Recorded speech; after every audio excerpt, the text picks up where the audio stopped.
நண்பர்களே, நீங்கள் பார்த்து கொண்டிருப்பது உங்கள் கௌசிகா ரிவ்யூ. சரி, வாங்க வீடியோக்குள்ள போய் என்ன நடக்க போகுது அப்படின்னு சொல்லிட்டு பாத்தீங்கன்னா, நம்ம அரவிந்த் பண்ண விஷயம் எல்லாமே கரெக்டு தாங்க. எல்லாமே பக்காவா பிளான் பண்ணி பண்ணிட்டாங்க. ஆனா இந்த இடத்துல ஒரு சின்ன பிசிறு தட்டுருச்சுங்க. என்னடா அப்படின்னு சொல்லிட்டு பாத்தீங்கன்னா, நம்ம அரவிந்த் அங்கிருந்து அப்படியே சும்மா திடீர்னு நம்ம ரஞ்சிதம் மயக்கம் போட்டுவில்ல, ஒரு பக்கம் ரத்தம் லைட்டா லீக் ஆகுது. என்னடா ரத்தம் அப்படின்னு சொல்லிட்டு பார்த்தீங்கன்னா அவங்க ஃபேக்கா செட் பண்ணதாங்க.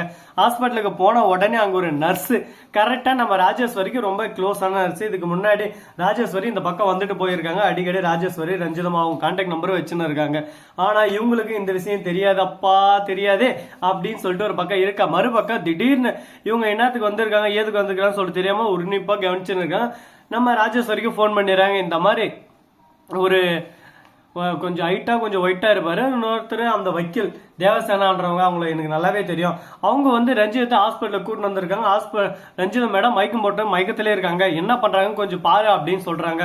உடனே ஏதோ டெஸ்ட் எடுக்கணும் அப்படி இப்படின்னு சொல்லிட்டு சொல்லிருக்காங்கன்னு சொல்றாங்க.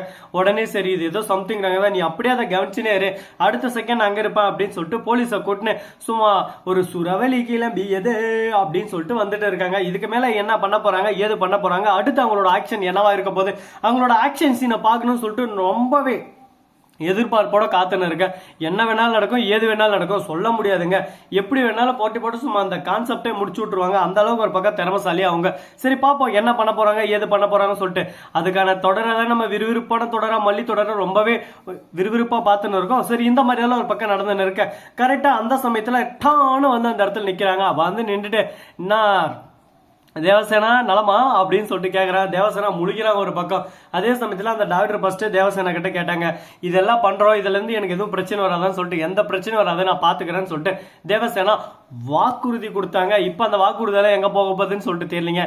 நம்ம ராஜேஸ்வரி ஒரு பக்கம் ரஞ்சிதத்தை கூட்டிடுறாங்க. அதே சமயத்துல போலீஸ் வராங்க. போலீஸ் வந்து என்ன பண்ணீங்க ஏது பண்ணீங்கன்னு சொல்லிட்டு நோண்டி எடுக்கிறாங்க. உடனே எந்த ஒரு விஷயமும் லீக் ஆகாம இருக்க, இந்த மாதிரி பிரச்சனை அந்த பிரச்சனைன்னு சொல்லிட்டு சமாளிச்சிடுறாங்க.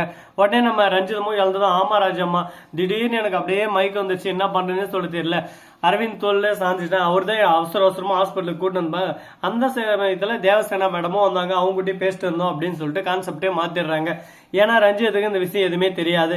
ராஜேஸ்வரி எல்லாத்தையும் தெரிஞ்சுக்கிட்டா, இதுக்கு மேல ரஞ்சிதத்தை வெளியே விட்டா நமக்கு தான் அப்ப எவ்வளோக்கு எவ்வளோ முடியுமோ அவ்வளோக்கு எவ்வளோ இதை அடக்கமா உள்ளுக்குள்ளே முடிச்சு விட்டுறணும் அப்படின்னு சொல்லிட்டு பிளான் பண்ணிருக்காங்க. என்ன பண்ண போறாங்கன்னு சொல்லிட்டு தெரியல. ஆனா ரொம்பவே பரபரப்பாகவும் ஒரு பக்கம் பதட்டத்தோடையும் கொண்டு போக போறாங்க நம்ம மல்லி சீரியல்ல. கண்டிப்பா இன்னும் என்னென்ன பதட்டத்தை கொண்டு வர போறாங்க, என்னென்ன பண்ண போறாங்கன்னு சொல்லிட்டு கடவுளுக்கு தான் வெளிச்சம். ஏன்னா எந்த நேரத்துல எப்படி வேணாலும் மாத்தலாங்க. அதே சமயத்துல நம்ம விஜய் இருக்காருல, அவர் வந்து ஜெயில இருந்து நம்ம வெண்பா என்ன பண்ணிட்டு இருப்பா, வெண்பா சாப்பிட்டாலே இல்லையான்னு சொல்லிட்டு வெண்பாவை பத்தியே யோசிச்சுட்டு இருக்காங்க. வெண்பா வீட்டுல உட்காந்து ஒரு பக்கம் அப்பாவை பத்தி யோசிச்சு இருக்காங்க, மல்லியை பத்தி யோசிச்சு இருக்காங்க. என்னடா இது சோதனை, அந்த சின்ன பிள்ளைக்கு எவ்வளவு கஷ்டம் பாத்தீங்களா, எப்படியெல்லாம் யோசிக்க வேண்டிய நிலைமையில தள்ளப்பட்டு இருக்காங்க. இதுக்குதான் வாழ்க்கையில சொல்றது, எந்த அளவுக்கு அடி வாங்கணுமோ அந்த அளவுக்கு அடி வாங்கி ஒரு பக்கம் உட்கார்ந்து இருக்காங்க நம்ம வெண்பா. இதுக்கப்புறமாவது வெண்பா விஜய் மல்லி ஒரு குடும்பமா சந்தோஷமா சேர்ந்து வாழ்வாங்களா, வாழ்றதுக்கான வாய்ப்பு கிடைக்குமா அப்படின்னு சொல்லிட்டு நாம ரொம்பவே எதிர்பார்ப்போட இருக்கோம். பார்ப்போம், எப்போ வேணாலும் கிடைக்கலாம், கிடைக்காமையும் போகலாம், எல்லாத்துக்கும் வாய்ப்பு இருக்குங்க. நம்ம எல்லாத்தையும் தான் பார்த்தாகணும். அதை விட்டுட்டு இது ஒண்ணுதான் ஆப்ஷன் சொல்லிட்டு நம்ம ஒரே வழியா பார்த்தோம்னா ஒன்றும் பண்ண முடியாது. அது தலைகீழா மாத்தி போட்டு போயிட்டே இருந்துரும். பார்ப்போம் என்னென்ன நடக்க போகுது, எது நடக்க போகுதுன்னு சொல்லிட்டு. சரி, இந்த மாதிரி எல்லாம் ஒரு பக்கம் பிரச்சனைகளை போயின்னு இருக்கு. அதே சமயத்துல கதிரேசன் இருக்காருல, வெண்பாவை பார்த்து என்ன வெண்பா குட்டி என்ன ஆச்சு அப்படின்னு சொல்லிட்டு கேட்கறாங்க. எனக்கு அப்பாவை பார்க்கணும் போல இருக்கு, அப்பா இல்லாம இருக்க முடியல அப்படின்னு சொல்லிட்டு அழ ஆரம்பிச்சுறாங்க. சரி ஓகே, இவரோட செல்வாக்கை பயன்படுத்தி அடுத்த நாளே விஜயை பார்க்க ஏற்பாடு பண்றாங்க. அதே சமயத்துல இந்த விஷயம் நிஷாக்கு தெரிய போக நிஷா இதுக்கு ஒத்துக்க மாட்டேன்னு சொல்லிட்டு சொல்றாங்க. இதனால ரெண்டு பேருக்குள்ள வாக்குவாதம் அதிகமாகுது. என்னோட பேத்தி ஆசைப்பட்டதை செய்யறதுக்கு எனக்கு உரிமை இருக்கு, நீ யாரு தடுக்க, அப்பா என் பேச்சை கேளுங்க, எல்லாமே தலைகீழ மாத்தி விட்டுருவா வெண்பா சரியான கேடி பில்லா கிளாடிறாங்கன்னு சொல்லிட்டு சொல்றாங்க.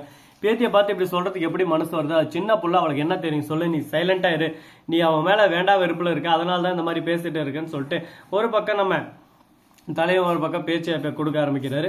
சரி ஓகே, என்னதான் நடக்க நானும் பாத்துறேன், போடுங்க, எல்லாமே உங்க தலையெழுத்து, நீங்களே ஆசைப்பட்டது இப்ப உங்களுக்கே தலையில இருந்து உள்ள போகுது அப்படின்னு சொல்லிட்டு அகங்காரமா திமிரா சிரிச்சுக்கிட்டே பேசுறாங்க. இதெல்லாம் எங்க போய் முடிய போகுது, எதெல்லாம் போய் முடிய போகுதுன்னு சொல்லிட்டு தெரியலங்க. எல்லாமே கடவுள் விட்ட வழி, கடவுளே நீ தான்ப்பா பாத்துக்கிறோம் அப்படின்னு சொல்லிட்டு கடவுள் மேல பாரத்தை போட்டு நாம உண்டு நம்ம பாதம் உண்டுன்னு சொல்லிட்டு நம்ம பாதையை தொடங்க ஆரம்பிச்சிட்டோம். இதுக்கப்புறம் நம்ம ராஜேஸ்வரி ரஞ்சிதா இவங்க ரெண்டு பேரும் நம்ம மல்லிக்கு சரியான பதிலடி கொடுப்பாங்களா கொடுக்க மாட்டாங்களா, என்ன நடக்க போகுது ஏது நடக்க போகுதுன்னு சொல்லிட்டு தெரியல. ரொம்பவே பதட்டத்தோட தாங்க போயின்னு இருக்கு. பார்த்துக்கலாம், எவ்வளவோ பிரச்சனையெல்லாம் பார்த்தாச்சு. இதுக்கு மேலே பிரச்சனைகள் கண்டிப்பாக வரும், வராமல் இருக்காது. எல்லாத்தையும் சமாளிக்கிற ஒரு தைரியத்தை ஊக்குவித்தா நாம தான் எப்படி இருந்தாலும் பெற்றாகணும். எல்லாமே கடவுள் புண்ணியத்தால் நல்லபடியாக நடந்துடும் சொல்லிட்டு நினைக்கிறோம். பார்ப்போம். ஸோ நண்பர்களே, இந்த வீடியோ பிடிச்சிருந்தா லைக் பண்ணுங்க, கமெண்ட் பண்ணுங்க, ஷேர் பண்ணுங்க, டிண்டிங் பெல்லை தட்டி விட்டு போங்க. அப்பதான் நாம் போடுற அடுத்தடுத்த வீடியோ உங்களுக்கு உடனுக்குடன் நோட்டிஃபிகேஷனில் வந்து கொண்டே இருக்கும். மிக்க நன்றி. தேங்க்ஸ் ஃபார் வாட்சிங். Tata, see you. நன்றி, வணக்கம், வந்தனம், வருக தருக.